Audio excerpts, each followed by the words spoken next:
Salut, salut, salut tout le monde. Bonjour à toutes et à tous, à mes amis Facebook, à mes amis de YouTube. Voilà, j'espère que vous allez bien. Voilà.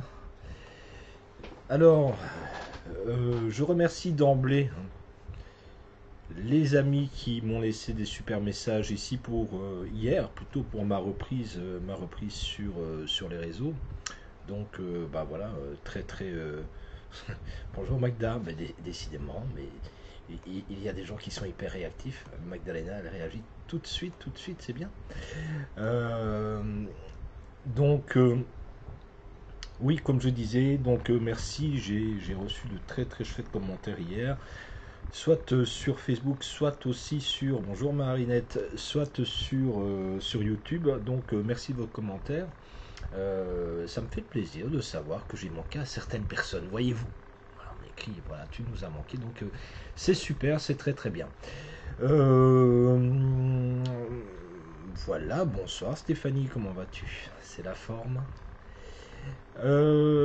Alors, aujourd'hui, nous allons parler de quoi? Eh bien, nous allons parler de la confiance en soi.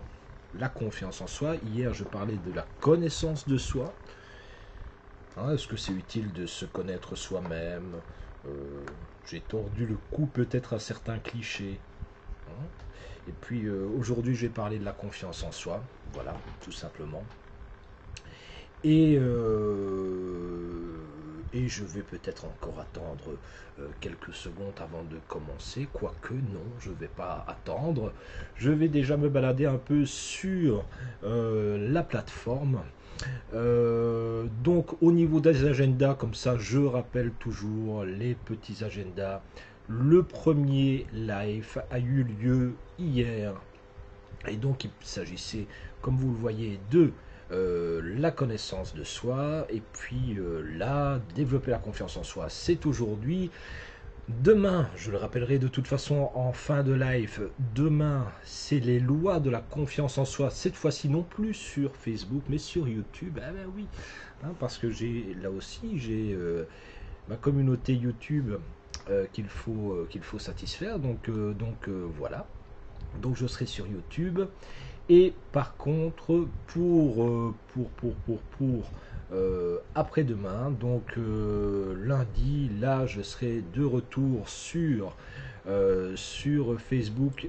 Et là, je vais parler de la gestion des émotions. Vous voyez, et puis bon, vous voyez qu'il y a d'autres cours qui vont arriver, comme comment repérer ces schémas, comme qu'est-ce que la personnalité paranoïaque et comment la repérer, comment rester motivé, voilà, comment rester motivé. La personnalité schizoïde, il faut vous dire que sur YouTube, tant que j'y suis, sur YouTube, il y aura vraiment une formation presque complète sur les personnalités, euh, qu'on pourrait appeler pathologiques. Hein. Donc voilà, la paranoïa, la schizophrénie, comment vais-je dire, le borderline, etc. Donc il y a quand même beaucoup de choses qui seront envisagées. Et donc voilà, donc là ce sera plutôt sur YouTube que ça aura lieu. Voilà. N'hésitez pas, hein, si vous avez des questions à me poser, je vois vos commentaires, donc vous pouvez y aller. N'oubliez pas aussi que vous pouvez appeler certaines de vos amis, certains de vos amis à me rejoindre, enfin à vous rejoindre, hein, en train de regarder ce live. Alors, je vais maintenant, devant vos yeux émerveillés, je vais donc aller sur la plateforme de formation et puis voilà, vous savez que il y a une plateforme avec tous des cours et que pendant le mois d'août, je vais me balader un peu sur les cours. Je vais ressortir certains éléments de certains cours, vous les proposer sur Facebook ou sur YouTube ou donner des plus de toute façon hein, aux gens qui me suivent. Ceux qui sont déjà hein, dans des sessions de cours, leur donner des plus et notamment les plus grâce au live. Donc aujourd'hui, développer la confiance en soi, c'est parti, c'est maintenant. Je vais juste vous mettre en mode grand écran. Et donc, on parle de tout ça maintenant. Comment développer la confiance en soi? Alors, vous pourriez me dire, oh bah écoute, demain sur YouTube, on voit que tu vas parler des lois de la confiance en soi. C'est quoi la différence? Simplement que je vais aller un peu plus loin demain sur YouTube et je vais donner encore d'autres choses, hein, encore d'autres trucs, d'autres astuces pour développer la confiance en soi. Donc aujourd'hui, je commence voilà, avec un petit live. Voilà, c'est pas des gros lives. Hein. Vous savez que j'ai fait des lives parfois qui duraient 1h30. Ici, c'est des plus petits lives, mais voilà, ça vaut ce que ça vaut. J'espère que vous allez apprendre des choses. Comment donc développer la confiance en soi? Alors d'abord, la confiance en soi, c'est quelque chose qui est très demandé. Voilà. Moi, je travaille dans le secteur, bon, je travaille pour les particuliers, mais je travaille aussi avec les entreprises. Je peux vous dire que même en entreprise, c'est la même chose. J'ai travaillé pendant des années dans le milieu quand même, on va dire, de la politique, hein, toujours en tant que formateur. Je peux vous dire que c'est un milieu qui n'échappe pas. Il y a aussi des personnes qui manquent cruellement de confiance en elles. Et donc, ils sont à la recherche de trucs et astuces pour l'augmenter. Et bien souvent, c'est la question qui revient, c'est est-ce que c'est inné ou c'est acquis? Bon, c'est beaucoup d'acquis. Beaucoup d'acquis. Alors, on le sait, hein, il y a des personnes qui ont ça un peu de manière innée, mais c'est plutôt rare. Il faut reconnaître que la confiance en soi, c'est plutôt quelque chose qui s'acquiert. Et donc, voilà, j'ai envie de vous dire, c'est par là qu'il faut commencer. Vu que ça s'acquiert, on sait une chose, c'est qu'on n'a jamais terminé de travailler dessus. Voilà, parce que elle s'acquiert, mais elle peut se perdre aussi. Donc quand quelqu'un me dit, moi, tu sais, j'ai pas confiance en moi, en fait, déjà, ça veut tout dire et ça veut rien dire. Dans quel secteur la personne n'a-t-elle pas confiance en elle? Est-ce que c'est quelque chose qui vient d'arriver ou est-ce que ça a toujours été le cas? Vous voyez, moi, je peux perdre confiance en moi aussi. Évidemment, je suis même dans un secteur que je maîtrise. Je maîtrise un secteur, j'avais confiance en moi jusque-là, et puis il y a quelque chose qui arrive, et voilà, qui me fait un peu vaciller, et donc je perds confiance en moi. Ça arrive, vous voyez? Donc, est-ce que néanmoins, parce que j'ai perdu confiance, est-ce que je peux à nouveau rattraper cette confiance en moi? Bien sûr. Donc la confiance en soi, c'est aussi une question de travail. Vous voyez, c'est aussi une question de travail. Voilà. Donc, oui, c'est une qualité professionnelle et pas que professionnelle, hein, j'ai envie de vous dire, mais enfin, une qualité professionnelle essentielle et recherchée. La confiance en soi n'est pas innée. Heureusement, il est possible de la développer au quotidien. Avoir confiance en soi au travail, c'est avoir confiance en ses compétences, en sa capacité d'accomplir un travail donné. Ça transparaît également dans l'attitude générale. On envoie le message, hein, je sais ce que je fais, faites-moi confiance. Et c'est ce qu'on renvoie aux interlocuteurs. Bon, alors parfois, il y a des gens qui sont spécialistes aussi de ça, c'est-à-dire qu'elles vous renvoient le message, elles vous envoient ce message, mais en même temps, en réalité, elles ne sont pas plus sûres d'elles-mêmes que ça. Mais elles ont quand même cette capacité de vous envoyer le message, oui, je suis sûr de moi. Vous voyez, ça aussi, ça peut être un travail. Alors, certaines personnes ont naturellement confiance en elles, mais c'est une minorité, il faut bien se le dire, c'est une minorité, et vous allez comprendre pourquoi. On peut dans certains cas, et j'en ai pas mal, j'en ai encore eu toute cette semaine en fait, hein, de personnes dans le coaching, dans l'orientation, qui manquent de confiance en elles et qui ont un syndrome qu'on appelle le syndrome de l'imposteur. Alors c'est quoi le syndrome de l'imposteur? J'ai l'impression qu'en réalité, je suis un peu... j'ai une place, mais je ne la mérite pas réellement, si vous voulez. Voilà. Et je ne parle pas que de place au niveau professionnel. Hein. Ça peut être... on dit de moi certaines choses, on me vante certaines de mes qualités, mais en réalité, j'ai l'impression... finalement que ça n'a pas lieu d'être parce que j'ai l'impression que je ne mérite pas ça. Alors, ce fameux syndrome de l'imposteur arrive très très souvent, si vous l'avez, ça va peut-être vous rassurer, Mais ça arrive très très souvent aux personnes qui ont un certain niveau intellectuel. Alors, quand je parle d'un certain niveau intellectuel, ça ne veut pas dire que les personnes qui n'ont jamais eu ce syndrome euh, n'ont pas un bon niveau intellectuel. C'est pas le propos. Mais c'est vrai qu'on remarque que ça arrive plus facilement à des gens qui ont quand même un très très bon niveau intellectuel. Pourquoi? C'est simple.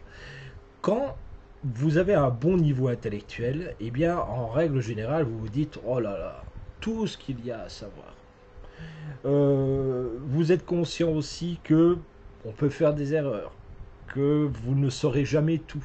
Vous avez peut-être une tendance à vous remettre en question plus facilement. Et fatalement vous apparaît alors l'immensité de la connaissance, l'immensité des choses. Et face à ça, vu que vous travaillez peut-être en nuances, vu que vous vous rendez compte qu'il y a tellement de choses à connaître que vous n'en verrez jamais la fin, finalement vous dites, finalement ce que je sais c'est rien quoi. Voyez. Et c'est là qu'intervient le syndrome de l'imposteur. À partir de ce moment, vous pouvez vous dire, finalement, je ne sais pas grand-chose, et donc je ne vois pas du tout pourquoi on me prête certaines qualités. Voilà, tout simplement. Donc, sachez que c'est quand même très lié à ça, au niveau intellectuel, et à cette perception euh, de tout ce qui nous entoure et de l'immensité en fait des informations euh, qui gravitent autour de nous. Au final, quand on a ce syndrome de l'imposteur, bien souvent on n'ose pas faire certaines choses. Fatalement, puisqu'on se dit, pourquoi moi? Pourquoi je le ferai? Qu'est-ce que j'ai de plus Qu'est-ce que j'ai de plus à pouvoir mettre en avant? Vous voyez, qui je suis moi pour faire ça? Voilà, ça peut être le problème parce que évidemment, si on n'ose pas, on ne fait pas grand-chose, on ne sort pas de sa zone de confort et voilà, c'est un enchaînement. Donc on n'ose pas prendre des initiatives, on n'ose pas montrer ce que l'on vaut réellement, on n'ose pas faire savoir ses ambitions, on n'ose pas s'affirmer, on n'ose pas quitter son job pour lancer sa boîte, etc. etc., etc. Je n'ai pas toujours dit que c'était une bonne chose de lancer sa boîte, mais voilà, c'est le genre de choses qui peut arriver, évidemment. Alors, c'est pas mal, cette petite photo. Réussir un truc, vous voyez, donc le syndrome de l'imposteur se trouve finalement à la jonction entre réussir un truc, faire comme si c'était facile, vous voyez, parce que ça nous apparaît comme facile, et dire que ce truc n'a aucune valeur. Ouais, parce que finalement, oui, il m'est facile. Donc comme il est facile, moi j'ai pas du tout à me creuser. Donc si j'ai pas à me creuser, finalement j'ai pas de mérite. Et si j'ai pas de mérite, finalement je suis un imposteur. Vous voyez un peu comment ça fonctionne. Voilà, mais le manque de confiance en soi n'est pas une fatalité comme on l'a expliqué. En adoptant certaines bonnes habitudes au quotidien, on peut la renforcer et oser être ce que l'on est et faire ce que l'on a envie de faire. Alors on va commencer par ces petites habitudes. Qu'est-ce qu'on peut mettre en place pour améliorer tout ça? Qu'est-ce qu'on peut mettre en place pour améliorer tout ça? D'abord, comprendre d'où vient le problème. Oui. Pourquoi je manque de confiance en moi? Alors, je vais vous inviter déjà à réfléchir là-dessus. Pourquoi je manque de confiance en moi?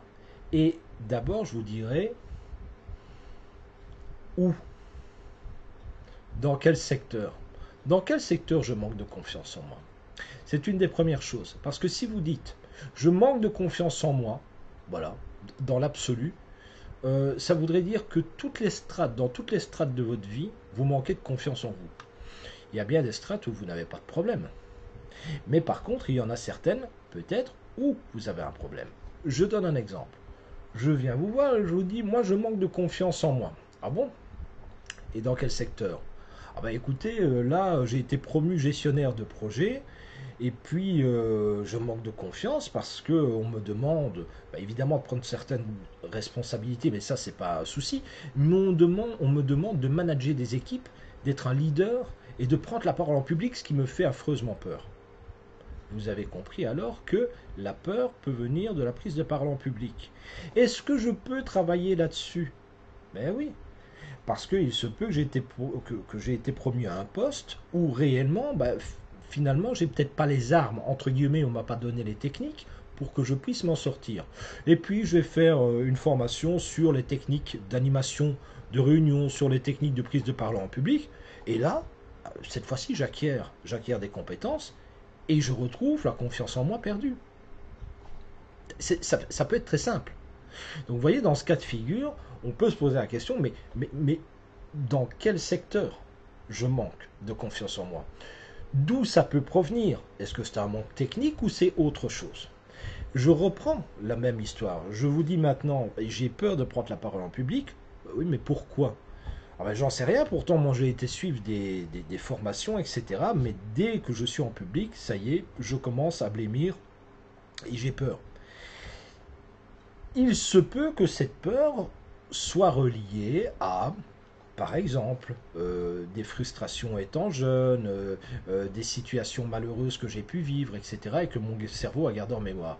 Auquel cas, on doit faire un travail en psychologie, hein, comme je le propose par exemple en psychoanalyse. On fait un travail sur soi, on remonte à la cause et puis on essaie de comprendre d'où vient le problème.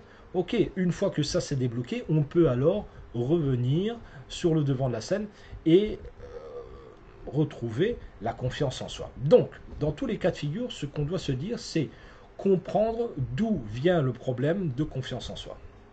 Pourquoi? Donc, d'abord, dans quel secteur? Pourquoi j'ai pas confiance en moi? D'où ça peut venir? Ok.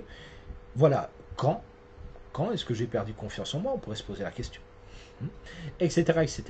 Donc, isoler le problème, isoler et pouvoir en parler, pouvoir mettre des mots sur le réel problème, c'est quelque chose qu'il faut pouvoir faire. Donc là, je vous conseillerais ceci, c'est d'abord de commencer à faire ça. Hein. Et croyez-moi, il y a toujours fatalement des solutions à cette histoire. Et il y a toujours une raison au problème de confiance en soi. Il y a toujours une raison. Donc voilà. Mais il faut chercher. Alors parfois, chercher seul, c'est compliqué. C'est pour ça qu'on va voir aussi des pros qui, eux, peuvent vous aider à mettre en lumière certaines choses. Dans quel secteur je le ressens le plus? C'est ce que je viens de vous expliquer. Hein. Dans quel secteur est-ce que je ressens le plus ce manque de confiance en moi? Alors je voulais quand même vous dire ceci, c'est que je peux ressentir très fort quelque chose dans un secteur. Hein, je manque vraiment de confiance en moi, ou j'ai peut-être vraiment le syndrome de l'imposteur que je confonds avec le manque de confiance en moi. Attention, ce sont deux choses différentes, je vous l'ai expliqué. Hein. C'est pas exactement la même chose. Mais donc, il faut quand même pouvoir isoler le secteur et vraiment se dire, mais tiens, d'où ça peut venir? Et alors, je voulais juste ajouter ceci. On peut être très brillant dans le secteur dans lequel on manque de confiance en soi. Vous voyez? Parce que, attention, ça dépend un peu comment on le vit. Si vraiment ça vous rend malade, ça c'est autre chose. Mais on peut très bien avoir un manque de confiance en soi qui nous pousse aussi à être meilleur. Pourquoi? Parce que j'ai pas spécialement confiance, alors je ne me contente pas du minimum, si vous voulez. J'essaie de donner mon max parce que j'essaie d'être bon. Et donc un peu de manque de confiance en soi dans un secteur peut être un très bon moyen de mobiliser des forces d'excellence, voilà, qui nous poussent à se développer. Donc je vous dirais, ne diabolisons pas le manque de confiance en soi. Il faut pouvoir comprendre avec quelle intensité je la ressens, est-ce que la différencier, hein, savoir si c'est pas le syndrome de l'imposteur, etc. Et donc c'est tout ça en fait qu'il faudra regarder. Alors, évidemment, hier j'en parlais, la connaissance de soi reste quand même au cœur du problème. Si je ne me connais pas bien, évidemment, j'aurai beaucoup de mal à mettre des mots sur ce que je ressens, à pouvoir évaluer exactement où je ressens le plus le manque de confiance en moi, d'où il peut venir, etc., etc. Donc vous vous rendez bien compte quand même que se connaître soi-même reste une des clés essentielles pour pouvoir développer la confiance en soi. J'ai même envie de vous dire, si on va un peu plus loin, lorsque vous êtes dans une bonne relation à vous-même, lorsque vous vous connaissez bien, lorsque vous travaillez avec vos valeurs, lorsque vous appréciez, etc., etc. Voilà, dans une certaine mesure, hein, on s'entend bien. Bah, si vous êtes comme ça, en règle générale, vous aurez moins tendance à avoir un manque de confiance en vous. Pourquoi? Parce que partout où vous vous trouverez, peu importe le secteur, peu importe la situation, vous serez quand même au centre de vous-même, c'est-à-dire bien avec vous-même. Et ça, c'est intéressant parce que c'est vraiment, vraiment une position essentielle pour pouvoir se sentir bien en toutes circonstances. Encore une fois, je parle de circonstances plus ou moins ordinaires, hein. Je ne vous parle pas non plus de circonstances extraordinaires. Je donne un exemple tout bête. Voyez, moi dans mon cas, il m'est relativement facile de prendre la parole en public. Bon, voilà. Mais prendre la parole en public devant 10 personnes, c'est une chose. Devant 20 personnes, c'est une chose. Mais quand vous prenez la parole en public devant 500 ou 1000 personnes, c'est pas exactement la même chose. Ça peut paraître être la même chose, mais c'est plus ordinaire de prendre la parole en public devant 10 personnes que de prendre la parole devant 1000 personnes. Et oui. Donc, même quelqu'un qui est rodé à ce genre de choses, finalement, peut très bien avoir un problème face au nombre, par exemple. Vous voyez? Donc tout ça, combien de stars qui ont l'habitude de monter sur scène, finalement, ont toujours le trac. Chaque soir, elles ont le trac. Alors qu'elles se connaissent bien, elles maîtrisent leur art, etc., etc. Mais malgré tout, ce sont des situations extraordinaires lorsque vous voyez des artistes qui se tiennent face à voilà 200 000 personnes, 300 000 personnes. Évidemment, c'est pas du tout ordinaire. Donc on peut comprendre la pression que ressentent ces personnes. Voilà.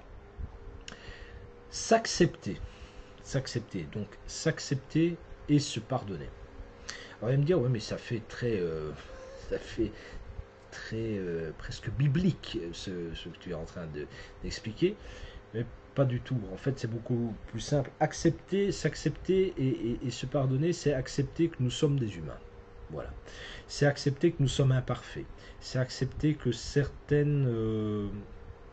dans certains secteurs, on soit peut-être moins fiable.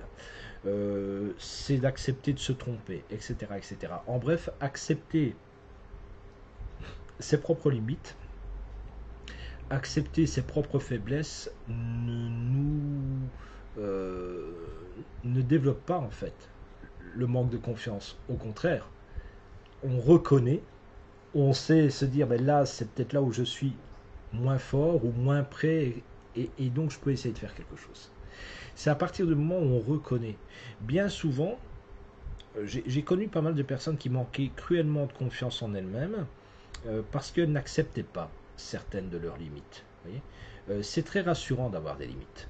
Très très rassurant. Et donc, je ne saurais trop vous conseiller que de faire ça, c'est d'apprendre à bien connaître vos limites, apprendre à vous accepter et à pardonner certaines de vos faiblesses parce que tout simplement on est humain. Être soi. Être soi, est-ce que c'est quelque chose d'essentiel pour avoir confiance en vous? Bien sûr. Et être soi, qu'est-ce que ça veut dire? Ben, dans le fond, c'est être soi, mais avec le bon comme le mauvais. Hein, soyez vous-même, un original est toujours mieux qu'une copie, dans le fond, c'est ça.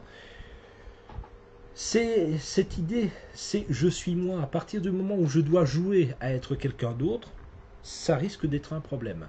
C'est pour ça d'ailleurs, pour ceux qui m'écoutent, parce que je sais que bien souvent, surtout pour l'instant, hein, c'est les vacances, 19 heures et quelques, c'est pas forcément l'heure de la grande audience, mais je ne sais pas faire des lives tous les soirs très tard, je dois bien vous l'avouer.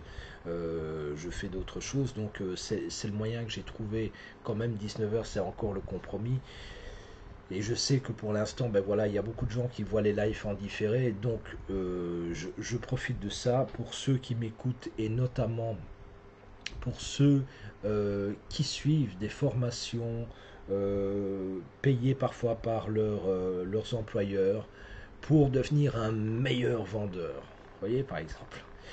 tu peux devenir ce que tu veux, tu peux être un meilleur vendeur, tu peux être, comment je dire, tu peux devenir comme ce modèle. Alors bien souvent, euh, on, on- on utilise une technique qui s'appelle la modélisation de l'excellence. C'est-à-dire on prend quelque chose d'excellent, par exemple un très très bon vendeur, une espèce de référence ultime, et on demande de copier cette personne dans sa manière d'aborder les sujets, sa manière de vendre évidemment, son timing au niveau de la voix, sa gestuelle, etc. etc. Et puis on demande aux gens d'essayer d'être comme cette personne. Alors, parfois, on peut s'en inspirer. Je ne dis pas le contraire, ça peut marcher parce que vous allez le voir. D'ailleurs, la mimétisation, c'est un moyen. C'est un moyen, en effet, de pouvoir acquérir une certaine forme de confiance en soi. Mais néanmoins, être soi reste toujours la meilleure chose. Vraiment, la meilleure chose. Dès que vous jouez à être quelqu'un d'autre, ça pose problème. Et c'est pour ça que lors de certains stages, des stages dédiés à la motivation, vous avez des gens qui sont remontés, mais alors à bloc. Le samedi, le dimanche, ils sont remontés, et puis finalement, le lundi, ils se dégonflent comme des baudruches, tout simplement parce que ils se rendent compte qu'ils ne sont pas la personne de référence, la personne qui se tenait devant elle. Et j'ai envie de vous dire qu'à l'heure actuelle, je vois beaucoup, et c'est très bien, ça, encore une fois, si c'est bien, si on s'en sert bien, ça peut être génial, mais je vois beaucoup de coaching sur la motivation. Vous voyez, devenez comme moi, devenez riche en peu de temps, etc., etc., etc. Soyez de bons vendeurs, soyez la meilleure version de vous-même, dépassez-vous, tout est possible, nos limites, on voit fleurir ça, et en même temps, on oublie une chose, se recentrer, être soi, être en accord avec ses propres valeurs. Et tout ça ne veut pas dire qu'on ne peut pas se dépasser. On peut se dépasser, mais voilà. Vraiment, c'est un équilibre subtil. Ce que je vais essayer de vous expliquer, c'est que c'est un équilibre subtil. Il ne faut pas tomber dans le travers qui est la mimétisation à tout prix et finalement se confondre avec l'autre. C'est une erreur. C'est une erreur. Personnellement, enfin, voilà, moi je suis, on le sait, je suis quelqu'un qui est fondu de psychomorphologie. En morpho, il n'y a pas deux morphos les mêmes. Tout le monde, voilà, vous êtes unique. Et donc, à partir de ça, je préfère savoir qu'une personne a pu trouver sa voie avec sa singularité plutôt qu'en copiant bêtement les autres. Mais dans certains cas, et c'est ça que je voulais quand même vous expliquer, c'est là où je dis il faut bien maîtriser tout ça, mais dans certains cas, il peut être utile de prendre quelqu'un en référence pour débloquer certaines situations. Alors là, je vais prendre une phrase, je ne l'ai pas indiquée ici, mais je trouvais que c'était une belle phrase de Mohamed Ali, grand champion de boxe, Mohamed Ali, qui disait ceci: si vous n'êtes pas un grand champion, faites semblant de l'être. Alors on sait tous que Mohamed Ali c'était un grand champion, mais il faisait semblant parfois de l'être parce qu'il devait pouvoir se convaincre. Alors pourquoi j'ai pris cette photo entre un gamin qui imite son père avec la mousse à raser, j'aurais pu prendre une petite fille qui mimétise, qui imite sa mère, ça aurait été la même chose. On sait qu'on développe aussi la confiance en soi, parfois en imitant les autres. Et c'est le cas des enfants. Les enfants ont besoin de vous imiter pour prendre confiance. Mais c'est là où le bas blesse. Lorsque vous êtes adulte, logiquement, vous ne devriez plus prendre en référence les autres. Si vous continuez perpétuellement à les prendre en référence, c'est que quelque chose n'est pas bien passé. Et donc là, on va en revenir à quelque chose que je développerai demain sur YouTube, à savoir que la confiance en soi, elle commence très jeune et les parents y sont pour beaucoup. C'est une des vocations des parents que de donner la confiance en soi à leur enfant. Voilà, donner confiance à leur enfant. Euh, donc voilà, quelque chose dont je parlerai demain pour ceux que ça intéresse. Alors, manager l'incertitude. Manager l'incertitude. En voilà quelque chose aussi de particulier. À l'heure actuelle, on est dans un monde très très très incertain. C'est-à-dire que voilà, Covid, Covid, désastre écologique, fermeture de société, etc., etc. Il n'y a qu'à ouvrir la télé pour se rendre compte que on est tout le temps, on nous bombarde de mauvaises nouvelles. Vous voyez? Bon, voilà. Il faudrait inventer, il y en a évidemment, mais il faudrait mettre en avant aussi les journaux positifs, ça pourrait être pas mal. Mais toujours est-il, c'est ça que l'on met en avant, et donc ça provoque beaucoup d'incertitudes autour de nous. Et là, je vais prendre quelque chose, encore une fois, que je vois actuellement, beaucoup, beaucoup, beaucoup, beaucoup, beaucoup. Les gens cherchent des certitudes dans un monde qui ne l'est pas. Le monde n'a jamais été certain. D'abord, il faut déjà partir de ça. Le monde n'a jamais été certain. Je veux dire, on peut tous essayer de fantasmer sur l'histoire en se disant que dans les années 60, c'était tout était possible.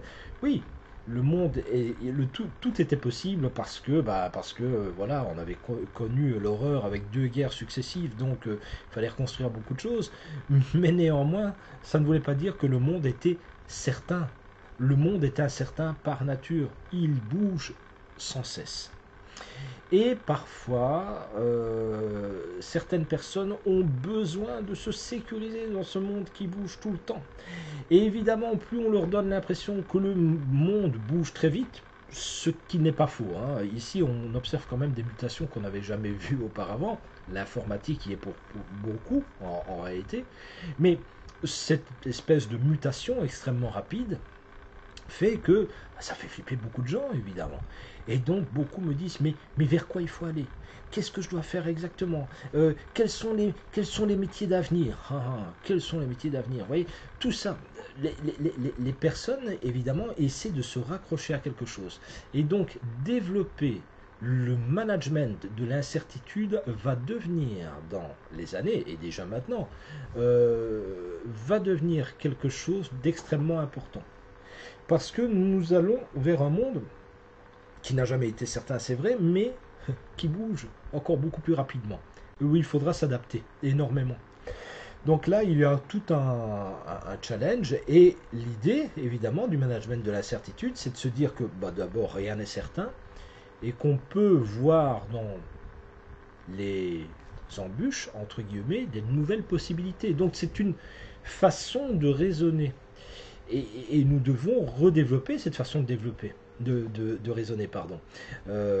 Réellement, c'est-à-dire repartir sur quelque chose où on se dit, dans le fond, voilà, imaginons, hein, je suis passé par là, juste avant le Covid, moi j'avais réservé des salles à Marne-la-Vallée, et puis j'avais des gens qui devaient faire des formations. J'avais quand même pas mal de personnes qui étaient là, et ça veut dire que économiquement, il y avait quand même des retombées. Et puis, badaboum, on a le Covid qui pointe le bout de son nez. Ah, que faire à ce moment-là? Que faire? Je m'étais donné pour pouvoir faire ça, j'avais fait de la publicité, etc., etc. J'ai déjà des personnes qui sont là pour des formations, et puis tout d'un coup, bonsoir Laurence, bonsoir, bonsoir. Et puis tout d'un coup, qu'est-ce qu'on vous dit? On vous dit, voilà, non, c'est terminé, on ferme les hôtels, on ferme les salles de réception, etc. Et voilà. Voilà, moi à ce moment-là, je me dis, vers quoi on va aller là? Catastrophe. Alors je dois bien vous dire que les 2 premiers jours, j'ai quand même eu beaucoup de mal à l'encaisser. Mais après, on doit pouvoir rebondir. On se dit, ok, rien n'est certain, donc on ne sait pas du tout, à ce moment-là, on ne savait pas quand tout ça allait réouvrir. Et finalement, j'ai rebondi sur le numérique et je suis très très content de l'avoir fait. Mais voilà, parce qu'à un moment donné, j'ai pu voir l'occasion, me dire, voilà, c'est peut-être l'occasion d'apprendre quelque chose de nouveau, de se réinventer. J'ai été aidé aussi. C'est pour ça que c'est toujours important d'avoir des amis positifs qui vous entourent, hein. Je ne remercierai jamais assez mon ami Nicolas Mazzoni, avec qui je travaille, à ce moment-là, de m'avoir ouvert les yeux sur les possibilités qu'ouvre, que donne le numérique, par exemple, dans mon cas. Voyez-vous? Donc, tout ça pour vous dire que manager l'incertitude, ça va vraiment être quelque chose, voilà, de plus en plus récurrent. Accepter l'erreur. Accepter l'erreur, oui. voyez, quand on fait, et là je reprends, désolé, c'est pas le but de parler de moi, mais encore une fois, on parle de ce que l'on connaît. Je connais mon histoire, donc j'en parle assez facilement, mais pas pour monopoliser le temps. Juste pour vous dire, bah, fatalement, j'ai fait dans ce passage au numérique des erreurs, j'en fais encore d'ailleurs, mais j'essaie de tirer des leçons des erreurs. Voilà, j'essaie de tirer des leçons des erreurs. Et donc, et j'en ferai encore d'autres. Mais c'est normal les erreurs. C'est normal. Ce qu'on essaie de faire, c'est de trouver un équilibre. Vous voyez, je reprends une phrase de Françoise Dolto, moi qui m'avait beaucoup plu. Françoise Dolto, qui était une psychologue spécialisée des enfants, et elle disait ceci, vous savez, moi j'essaie pas de donner l'équilibre aux gens et aux enfants, c'est pas ça que j'essaie de faire. J'essaie de leur redonner un équilibre dans leur déséquilibre. Je trouvais ça extrêmement intéressant. Pourquoi? Parce que ça rejoint finalement quelque chose que l'on fait tous les jours, mais on ne se rend pas compte à quel point ce que l'on fait tous les jours, vous allez comprendre de quoi il s'agit, cet acte, cette action que nous faisons tous les jours est porteuse d'un message assez incroyable. Tous les jours, nous marchons. Nous marchons. Je marche, vous marchez, voilà. Ça a l'air de rien, mais si vous deviez vous déplacer maintenant en slow motion, c'est-à-dire vraiment décomposer votre mouvement, votre jambe avant, la décomposer avant qu'elle ne touche le sol, etc., etc., plus vous allez marcher lentement et décomposer vos mouvements, plus vous allez vous rendre compte que vous allez perdre votre équilibre. Ce qui veut dire qu'en réalité, vous marchez dans un déséquilibre constant. C'est assez extraordinaire ça.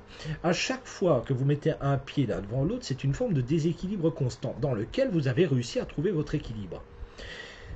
L'enfant, et quand vous étiez enfant, vous êtes tombé une infinité de fois avant de pouvoir vous mettre debout, avant de pouvoir marcher.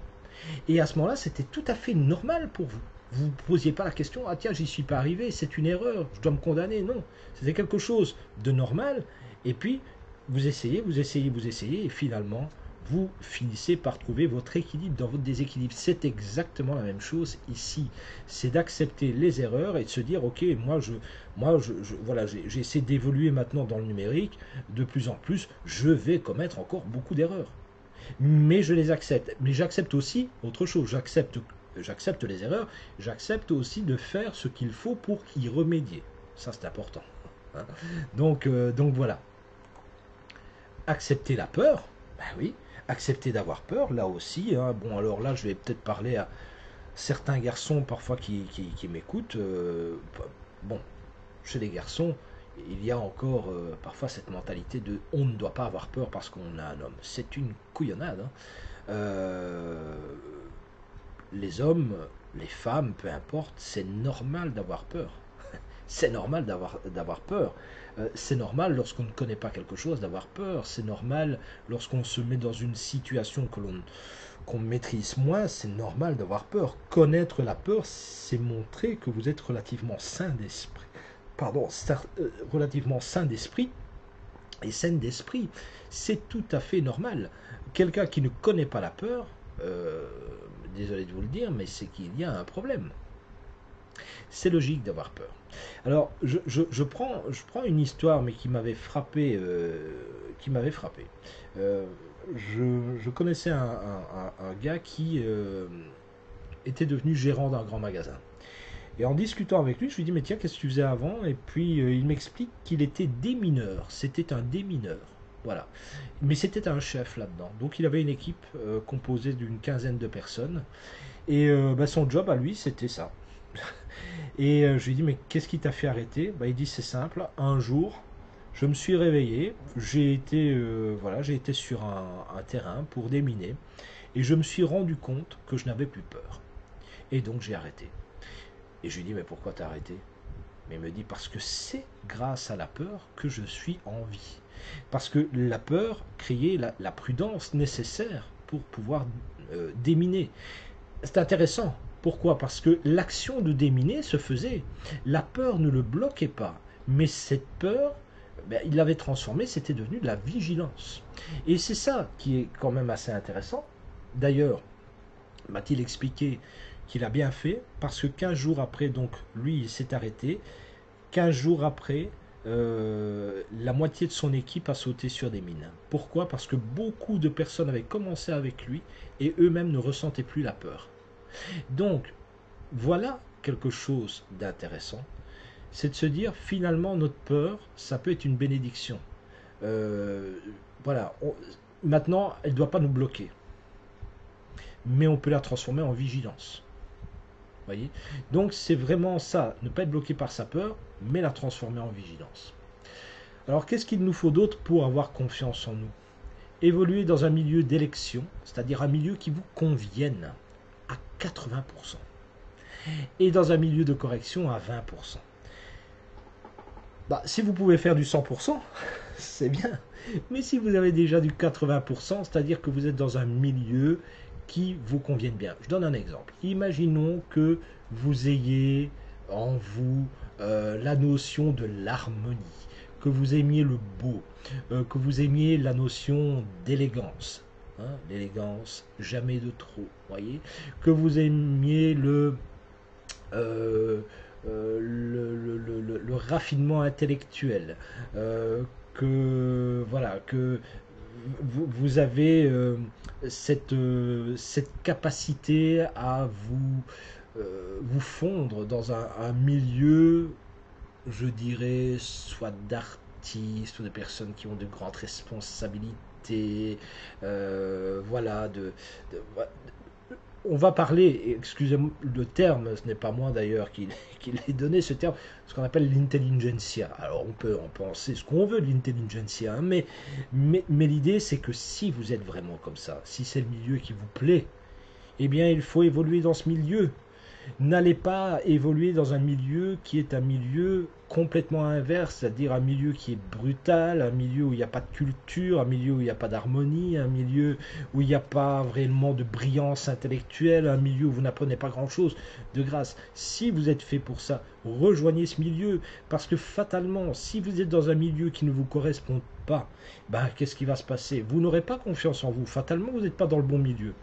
C'est comme si je demandais à un cheval d'être un champion de natation. C'est pas la meilleure chose. Ce cheval, qui plus est, si je prends un cheval de trait, c'est pas là où il est le meilleur, hein, c'est pas en natation. Vous voyez ce que je veux dire? C'est exactement la même chose. Et là, les personnes vont dire oui, mais l'être humain c'est différent, il peut s'adapter à plein de situations. Mais le cheval aussi, il essaie de s'adapter. Le cheval aussi, il peut essayer de nager. Et il va réussir. Mais enfin, c'est peut-être pas là, c'est peut-être pas le milieu qu'il préfère. En bref. Choisissez un milieu qui vous corresponde bien.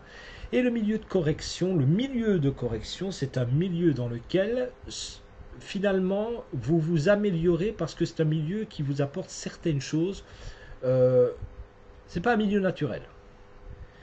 C'est un milieu qui fonctionne un peu à l'inverse de ce que vous êtes. Donc dans le fond, c'est le fameux milieu qui pourrait devenir destructeur, donc le milieu de correction, devient un milieu de destruction lorsqu'il l'est à 80%. Alors que si vous le prenez par exemple à 20%, ça peut être correctif. Je donne un exemple. Imaginons une personne, encore une fois, qui ait cette forme de brillance intellectuelle, qui aime la culture, qui aime la sublimation, qui aime tout ça, mais qui n'est peut-être pas du tout le sens de la réalité de la vie, de la dureté parfois du travail. Bon, ça peut lui faire du bien que de se retrouver à 20% aussi en train de travailler de ses mains. Ça peut être pas mal, vous voyez, mais ça reste du 20%. C'est pas forcément du 80%. Vous voyez. Voilà, désolé, hein, peut-être que j'ai pris un exemple qui ne vous parle pas, mais peu importe, c'est à vous à pouvoir projeter. Est-ce que c'est un milieu qui vous intéresse ou pas, qui est en lien avec vous? C'est ça le milieu d'action. Bon. Se fixer des challenges. Est-ce que se fixer des challenges, c'est intéressant pour développer la confiance en soi? Bien sûr. Comment voulez-vous Comment voulez-vous développer de la confiance en vous si vous ne sortez pas de votre zone de confort? C'est ça aussi, développer la confiance en soi. C'est pouvoir sortir de sa zone de confort, et pour pouvoir le faire, il est inutile de se fixer des grands challenges tout d'un coup. C'est se créer des micro-challenges. Ça, c'est important. C'est-à-dire, imaginons que mon challenge, qu'est-ce que je pourrais vous prendre? Imaginons que j'ai envie d'ouvrir une société à Los Angeles. Ok, c'est mon challenge. Si je décide de le faire dans les mois qui arrivent, tout de suite, il se peut que je sois en stress, il se peut que je fasse beaucoup d'erreurs, il se peut que je ne pense pas à tout, et en bref, ça va pas, ça risque de tourner, de mal tourner pour moi. Par contre, des micro-challenges qui m'aident, si vous voulez, à fixer mes micro-objectifs, etc., pour atteindre l'objectif final, ça c'est intéressant. Par exemple, lorsqu'on donne des cours en psychoanalyse, le but c'est de pouvoir dire, bah, ok, on peut pas, parfois on ne peut pas atteindre directement nos objectifs, on doit découper ça. C'est une forme de programme. Eh ben, c'est la même chose, c'est exactement la même chose, et c'est beaucoup plus rassurant. Pourquoi? Parce que si vous fixez des challenges qui sont beaucoup trop lourds pour vous, trop vastes, vous vous mentez souvent à vous-même quand vous faites ce genre de choses. Oui, moi je vais faire ça, et cette année, vous voyez, moi je prends un peu l'exemple des bonnes résolutions. Hein, souvent au nouvel an, on vous dit, ah ben, qu'est-ce que c'est tes bonnes résolutions? Ah ben cette année-ci, j'ai décidé que j'allais reprendre de la formation, que j'allais faire du sport, que j'allais lancer mon activité numérique, ou peu importe, que j'allais, vous voyez, que je vais partir en vacances, que je vais voyager de cet endroit, et finalement vous vous dites, waouh, ça fait quand même beaucoup ça. Vous voyez, peut-être que c'est trop, peut-être que la personne elle se ment à elle-même. À un moment donné, il faut peut-être redéfinir des objectifs qui soient vraiment viables. Quelque chose qu'il faut tenir au coin de la tête, c'est que pour vraiment avoir pleinement confiance en soi, vous ne ferez jamais l'unanimité. C'est impossible. C'est impossible. Et d'ailleurs, il y a une phrase que j'aime beaucoup qui dit « Nul n'est prophète en son pays ». J'ai envie de vous dire « Nul n'est prophète dans sa propre famille ». C'est presque ça. Ceux qui sont censés vous épauler sont souvent ceux qui ne vous épaulent pas, c'est-à-dire la famille. Hein, donc si vous avez un rêve, c'est pas forcément toujours la famille qui va vous épauler. Après, parfois on a de la chance, hein, on tombe dans la bonne famille, mais c'est pas toujours là où on a le plus d'appui. Tout ça pour vous dire que on ne fait jamais l'unanimité, même pas dans sa famille. Au dehors, on ne fait jamais l'unanimité. J'ai bien conscience, par exemple, en faisant des lives, j'ai bien conscience qu'il y a certains de mes dires qui ne vont pas plaire à tout le monde, vous voyez, et tout le monde aura peut-être son avis sur la question de la confiance en soi ou sur d'autres thèmes qui seront abordés, peu importe. Et c'est tant mieux. L'idée, évidemment, c'est que si on doit faire l'unanimité, ça voudrait dire alors que le sujet qui est proposé ou la manière d'aborder n'occasionnerait jamais une réflexion, même une réflexion contraire. Donc c'est tant mieux que vous ne fassiez pas l'unanimité. Mais au moins vous ne laissez pas indifférent. Ça c'est important de ne pas laisser indifférent. Donc préparez-vous lorsque vous prenez une décision, lorsque vous rentrez dans autre chose, vous ne ferez pas l'unanimité, mais c'est tant mieux. C'est tant mieux. Voilà. Je ne peux pas plaire à tout le monde. En toute amitié, dans un monde où même Dieu ne fait pas l'unanimité. Ben oui, voilà, je trouve ça aussi très intéressant. Même Dieu ne fait pas l'unanimité. Alors si Dieu ne fait pas l'unanimité, pourquoi je le ferai, hein? Voilà, je trouvais ça marrant. Vous voulez développer la confiance en vous? Aider les autres. Ça aussi, c'est intéressant d'aider les autres. Ben oui. Vous savez, par exemple, je donne toujours un truc à mes élèves.